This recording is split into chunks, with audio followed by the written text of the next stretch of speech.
had no stick. The emphasis was on skating, passing, and use of the feet as well as the stick in moving the ball forward. The Russians played the game in Scandinavia in the initial years of the 20th century, but it never became an Olympic sport, which hindered its development internationally. Canadian ice hockey was introduced into the Soviet Union in the 1930s by visiting Canadians, but the first organized game in the USSR would have to wait to be played until 1946, in the recovery period after the Second World War. When the Soviet Union first entered international play at the World Championships in Stockholm, Sweden, in 1954, it did so with a bang, immediately displacing Canada and winning the gold medal. This intersection of hockey and history, hockey and diplomacy, is the subject of this book, as well as the personal story of a young Canadian diplomat and his wife on their first assignment, who found themselves in Cold War Moscow, landing in the middle of a historic sporting event between the best hockey players of both countries.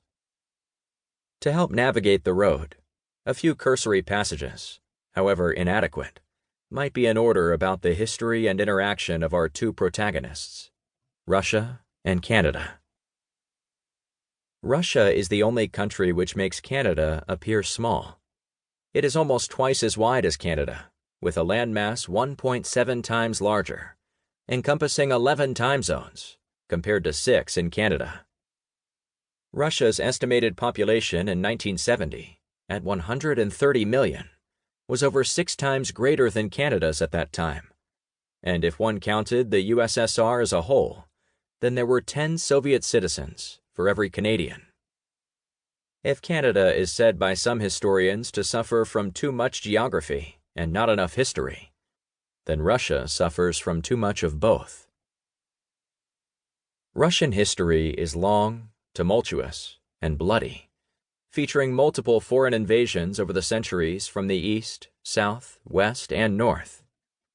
The Mughal descendants of Genghis Khan, Tamerlane, the Teutonic Knights, the Turks, the Swedes, the Poles, the Grand French Army under Napoleon, the German army led by Kaiser Wilhelm II in the First World War, and then the Germans again in a more vicious and destructive assault under Adolf Hitler in the Second World War.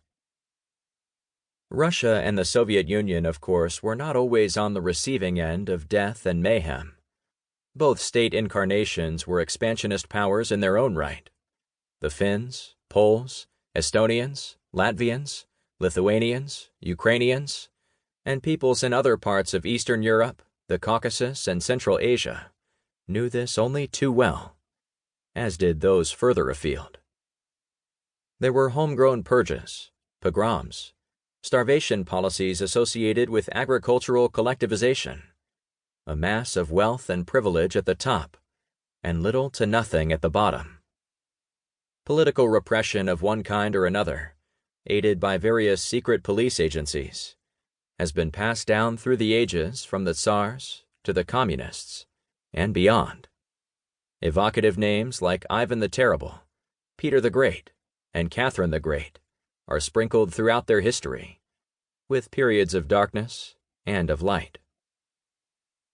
The Russian people, perhaps quite naturally given the circumstances, are ever suspicious of both foreigners and of each other.